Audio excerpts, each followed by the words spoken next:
السلام علیکم ناظرین، آج ہم بات کریں گے 27ویں آئینی ترمیم کے ان برے اثرات پر جو ہر پاکستانی کے لیے جاننا جن کا بے حد ضروری ہے۔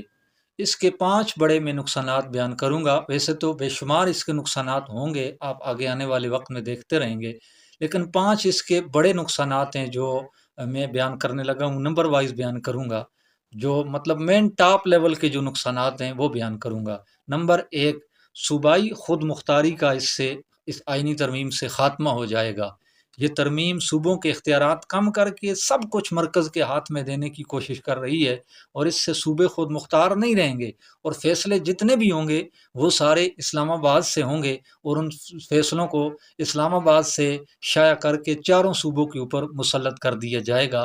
اور اس کا دوسرا بڑا نقصان ناظرین یہ ہوگا کہ جمہوریت پر دباؤ بڑھ جائے گا۔ اس ترمیم کے بعد ارکان اسمبلی اپنی آزاد جو ان کی رائے تھی وہ نہیں دے سکیں گے۔ اگر کوئی اس کی خلاف ورزی کرے گا بھی تو اس کو سزا دیں گے، سزا اسے ملے گی۔ یعنی جمہوریت کمزور سے کمزور، اور پارٹی کا جو ڈسپلن ہے وہ تو مضبوط ہوگا، چاہے غلطی کیوں نہ ہو۔ اور اس کا تیسرا جو بڑا نقصان ہوگا ناظرین، عدلیہ کی آزادی بھی متاثر ہو سکتی ہے۔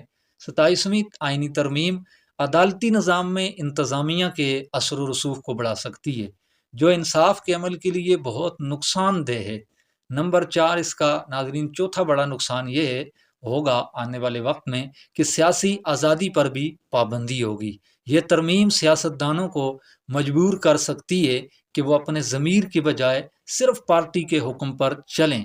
ایسی سیاست میں تو عوام کی آواز بالکل دب جائے گی۔ اور اس کا جو 5واں بڑا اور آخری جو میں اس کا نقصان بیان کرنے لگا ہوں ناظرین، کہ وفاقی نظام کو بھی اس سے شدید خطرات ہوں گے۔ مرکز کے جو بڑھتے ہوئے اختیارات ہوں گے اس سے صوبوں میں احساس محروم